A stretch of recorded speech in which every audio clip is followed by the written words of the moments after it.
C'était une idée qu'on avait depuis très très longtemps, de faire un livre sur toute l'histoire de Varilux. Donc à l'époque, c'était pas le mot épopée, c'était toute l'histoire. Et puis, en fait, ce qui a peut-être fait le déclic, c'est que l'entreprise s'est étendue tellement depuis 4-5 ans avec la montée de l'Asie et des États-Unis qu'il y a beaucoup de nouveaux dans cette entreprise et qu'on voulait absolument leur passer la culture, leur passer l'histoire.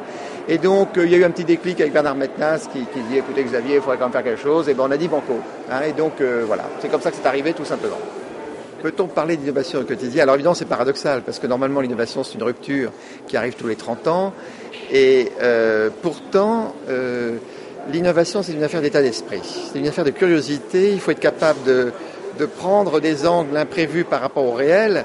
Et la réalité est tellement complexe, tellement vaste, qu'on peut trouver tous les jours de l'innovation, alors pas forcément sur des grands produits ou des grandes technologies, mais sur des nouvelles idées dans le domaine de l'informatique, du service, du juridique, du financier. Et d'ailleurs, nous avons lancé un grand thème dans Essilor, c'est que nous pensons que nous avons 100 métiers dans l'entreprise. Faire un verre ophtalmique, ça a l'air simple.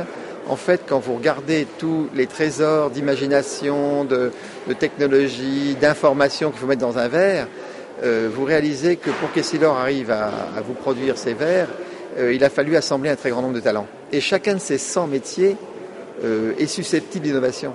Et donc là, nous sommes passés depuis déjà assez longtemps dans un processus où nous avons considéré que l'innovation, c'est pour tout le monde. Et comme c'est pour tout le monde, ça peut être quotidien. Alors, en innovation, si vous voulez, nous avons évidemment des plans produits. Nous avons des plans produits, c'est-à-dire qu'on a maintenant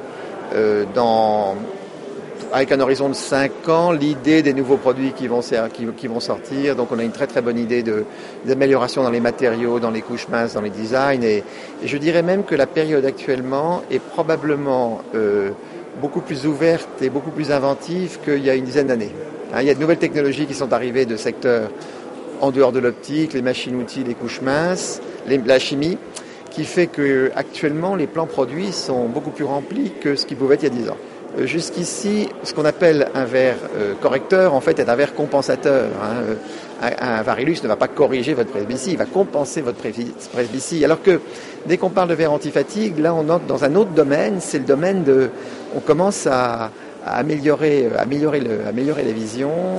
On a beaucoup plus d'impact peut-être sur le cerveau, sur les muscles. Ce verre antifatigue est un verre qui est très très prometteur, qui à mon avis est une nouvelle piste, peut-être comme ce qu'a été le progressif il y a une quarantaine d'années. Alors, récemment, on a vu la sortie de Varilux Physio, verre antifatigue. Essilor peut-elle aller encore plus loin dans le domaine du verre intelligent? Et nous sommes absolument convaincus que le verre ophtalmique va un jour être porteur d'informations. Et donc, voilà pourquoi on est si passionné par notre travail dans la maison Essilor. Et je suis convaincu que c'est des bonnes nouvelles pour toute la profession, parce que pour qu'une profession prospère, il faut que les fabricants amènent des nouveaux produits qui sont au fond des moyens de remplir les magasins. Donc là, je pense qu'on va aider nos clients à remplir les magasins.